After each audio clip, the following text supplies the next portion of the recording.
Hi നമസ്കാരം, ഞാൻ Rakesh M G ടിപ്സിലേക്ക് എല്ലാവർക്കും സ്വാഗതം. എല്ലാവരും സുഖമായിട്ടിരിക്കുന്നു വിശ്വസിക്കുന്നു. ഇന്ന് ഞാൻ പറയാൻ വന്നിരിക്കുന്ന ഒരു കാര്യം എന്ന് പറഞ്ഞാൽ, ഒരു ഹൈബ്രിഡ് വെഹിക്കിൾ എടുക്കുന്നതിൻ്റെ, അതായത് ഒരു ഹൈബ്രിഡ് വെഹിക്കിൾ എടുക്കുന്നതിൻ്റെ ഏറ്റവും വലിയ അഡ്വാൻറ്റേജസ് എന്തൊക്കെയാണ്. അതായത് നമുക്കറിയാം സാധാരണ IC എഞ്ചിൻ എടുക്കുന്നതിൻ്റെ ഗുണങ്ങൾ എന്തൊക്കെയാണ്, ഒരു ഇലക്ട്രിക്കൽ വാഹനം എടുക്കുന്നതിൻ്റെ ഗുണങ്ങൾ എന്തൊക്കെയാണ്, എന്നാൽ അതുപോലെ തന്നെ ഒരു ഹൈബ്രിഡ് വെഹിക്കിൾ എടുക്കുന്നതിൻ്റെ ഗുണങ്ങൾ എന്തൊക്കെയാണ് ജസ്റ്റ് നമുക്കൊന്ന് നോക്കാം. അതായത് ഒരു ഹൈബ്രിഡ് വെഹിക്കിൾ എന്ന് പറഞ്ഞു കഴിഞ്ഞാൽ നമുക്കറിയാം രണ്ട് ഫ്യൂവൽ സോഴ്സുകൾ അല്ലെങ്കിൽ രണ്ട് സോഴ്സ് വഴി വർക്ക് ചെയ്യുന്ന ഒരു എഞ്ചിനെയാണ് ഹൈബ്രിഡ് എഞ്ചിൻസ് എന്ന് നമ്മൾ പറയുന്നത്. അതായത് അതൊരു പെട്രോൾ ആകട്ടെ അല്ലെങ്കിൽ ഒരു ഡീസൽ ഫ്യൂവൽ ആകട്ടെ, അതിൻ്റെ കൂട്ടത്തിൽ ബാറ്ററി അസിസ്റ്റ് ആവട്ടെ, അങ്ങനെ ഇലക്ട്രിക്കലായിട്ട് എന്തെങ്കിലും അസിസ്റ്റൊക്കെ വരികയാണെങ്കിൽ ഇതിനെയാണ് ഹൈബ്രിഡ് വെഹിക്കിൾ എന്ന് പറയുന്നത്. അപ്പോൾ അങ്ങനെയാണെങ്കിൽ ഹൈബ്രിഡ് വെഹിക്കിൾ എടുക്കുന്നതിൻ്റെ ഏറ്റവും വലിയ ഗുണങ്ങൾ എന്തൊക്കെയാണെന്ന് നമുക്ക് ജസ്റ്റ് ഒന്ന് നോക്കാം. ആദ്യത്തെ കാര്യം തന്നെ നമുക്കൊന്ന് നോക്കാം, ഫ്യൂവൽ എഫിഷ്യൻസി തന്നെയാണ്. അതായത് നമുക്ക് നല്ല രീതി എന്ന് പറയുമ്പോഴത്തേക്കും ജസ്റ്റ് 1 or 2 ഫിഗേഴ്സിലല്ല അത് വരുന്നത്. നല്ല രീതിക്ക് ജസ്റ്റ് നമ്മുടെ സാധാരണ ഒരു വാഹനത്തിൽ ഏകദേശം ഒരു 17-18 മൈലേജ് കിട്ടുന്ന ഒരു വാഹനത്തിൽ ഒരു ഹൈബ്രിഡ് വെഹിക്കിൾ ആകുകയാണെങ്കിൽ ഒരു 10 കിലോമീറ്ററോളം കൂടെ കൂടുതൽ നമുക്ക് ഫ്യൂവൽ എഫിഷ്യൻസി കിട്ടുകയാണ്.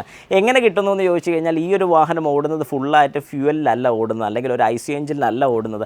വാഹനം നമ്മൾ ഓടിച്ചുകൊണ്ടിരിക്കുന്ന സമയത്ത് തന്നെ കൺവേർട്ടായി ഇലക്ട്രിക്കൽ മോഡിലോട്ട് മാറുന്നുണ്ട്.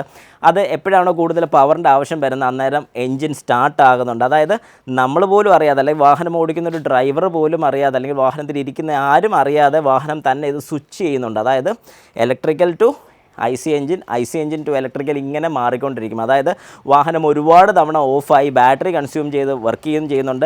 ഈ ബാറ്ററി നമുക്ക് റീചാർജ് ചെയ്യേണ്ട ആവശ്യം വരുന്നില്ല. അതായത് നമ്മുടെ സാധാരണ ഇലക്ട്രിക്കൽ വാഹനങ്ങളിലൊക്കെ നമ്മൾ റീചാർജ് ചെയ്യുന്ന പോലെ ഒരു കാരണവശാലും റീചാർജ് ചെയ്യേണ്ട ഒരു ആവശ്യം വരുന്നില്ല. കാരണം എന്താണെന്ന് ചോദിച്ചു കഴിഞ്ഞാൽ, വാഹനത്തിൻ്റെ IC എഞ്ചിൻ കറങ്ങുന്ന സമയത്ത്, അതായത് ഇൻറ്റേർണൽ കമ്പസ്റ്റൻ എഞ്ചിൻ കറങ്ങുന്ന സമയത്ത് പെട്രോൾ യൂസ് ചെയ്ത് തന്നെ ഈ വാഹനത്തിനകത്ത് ജനറേറ്റർ യൂസ് ചെയ്ത് ആ ജനറേറ്റർ വെച്ച് തന്നെയാണ് നമ്മുടെ ബാറ്ററി ചാർജ് ആകുന്നത്. അപ്പോൾ അങ്ങനെ ബാറ്ററി ചാർജ് ആകുന്നുള്ള ഗുണം എന്താണെന്ന് ചോദിച്ചു കഴിഞ്ഞാൽ, നമുക്ക് അഡീഷണൽ ആയിട്ട് ഇത് ചാർജ് ചെയ്യേണ്ടി വരുന്നില്ല, ഓടിക്കൊണ്ട് തന്നെ ഇരുന്നോളും.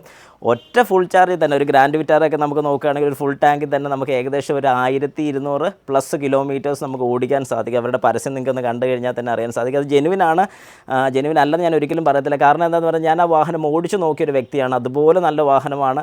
ഓടിച്ച് കഴിയുമ്പോൾ നമുക്ക് കിട്ടുന്നൊരു കംഫർട്ടും കൂടെ വേറെയാണ്. കാരണം നമ്മൾ അറിയത്തില്ല ഇതിൻ്റെ സ്വിച്ചിങ് നടക്കുന്നത്. അതായത് IC എഞ്ചിനിൽ നിന്നും ഇലക്ട്രിക്കൽ മോട്ടറിലോട്ട് ചേഞ്ച് ചെയ്യാൻ നമ്മൾ ഒരു കാരണവശാലും അറിയത്തില്ല. അത്രയും ക്വിക്കായിട്ടുള്ള പരിപാടിയാണ്. നമ്മളൊട്ടും നമുക്കൊരു ലാഗോ കാര്യങ്ങളോ ഒന്നും അതിനകത്ത് ഫീൽ ചെയ്യുന്നില്ല. പിന്നെ രണ്ടാമത്തെ കാര്യം പറയാനാണെങ്കിൽ, വളരെ ക്വയറ്റാണ് എഞ്ചിൻ. അതായത് ഇപ്പോൾ നമ്മുടെ എഞ്ചിൻ സ്റ്റാർട്ട് ചെയ്യുമെന്ന് പറഞ്ഞാൽ, നമുക്ക് വീട്ടിൽ നിന്നൊക്കെ വണ്ടി എടുത്തുകൊണ്ട് പോകണമെന്നുണ്ടെങ്കിൽ EV മോഡിലോട്ട് കൺവേർട്ട് ചെയ്തിട്ട് കഴിഞ്ഞാൽ, പക്ഷേ വേറെ കാര്യം കൂടെ അതിനകത്തുണ്ട്, ബാറ്ററി മോഡ് കൺവേർട്ട് ചെയ്യണമെന്നുണ്ടെങ്കിൽ ബാറ്ററിക്ക് അത്യാവശ്യം ചാർജ് ഉണ്ടായിരിക്കണം കേട്ടോ. അങ്ങനെയാണെന്നുണ്ടെങ്കിൽ നമ്മുടെ വാഹനം വീട്ടിൽ നിന്ന് ഇറക്കിക്കൊണ്ട് പോകുന്ന സമയത്ത് EV മോഡ് ഇട്ടുകൊണ്ട് ഇറക്കിക്കൊണ്ട് പോയി കഴിഞ്ഞാൽ ആരും അറിയത്തില്ല. സാധാരണ നമ്മളൊരു വാഹനം സ്റ്റാർട്ട് ചെയ്യുന്ന സമയത്ത് ഇതിൻ്റെ ഒച്ചയും കാര്യങ്ങളൊക്കെ കേൾക്കുന്ന പോലെ ഇതിനകത്ത് ഒച്ചയോ കാര്യങ്ങളൊന്നും കേൾക്കത്തില്ല.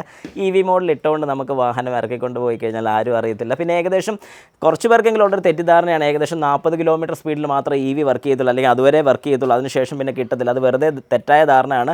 80 കിലോമീറ്റർ വരെയൊക്കെ, 80 കിലോമീറ്ററിൽ ഞാൻ EV മോഡിൽ ഓടിച്ചിട്ടുണ്ട്. അതിന് മേലോട്ട് പോയിട്ടില്ല, പക്ഷേ അതിന് മേളിലും കിട്ടുമെന്നാണ് എൻ്റെ വിശ്വാസം.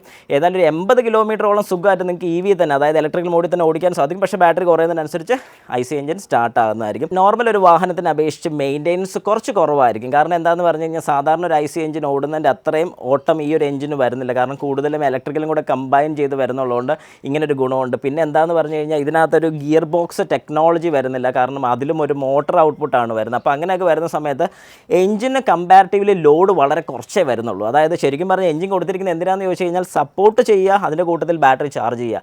ഈ രണ്ട് കാര്യങ്ങളാണ് മെയിനായിട്ട് വരുന്നത്. അതുകൊണ്ട് എഞ്ചിന് വലിയ പ്രശ്നങ്ങളോ കാര്യങ്ങളോ ഒന്നും വരാത്തതുകൊണ്ട് മെയിൻ്റെനൻസ് വളരെ കുറവായിരിക്കും.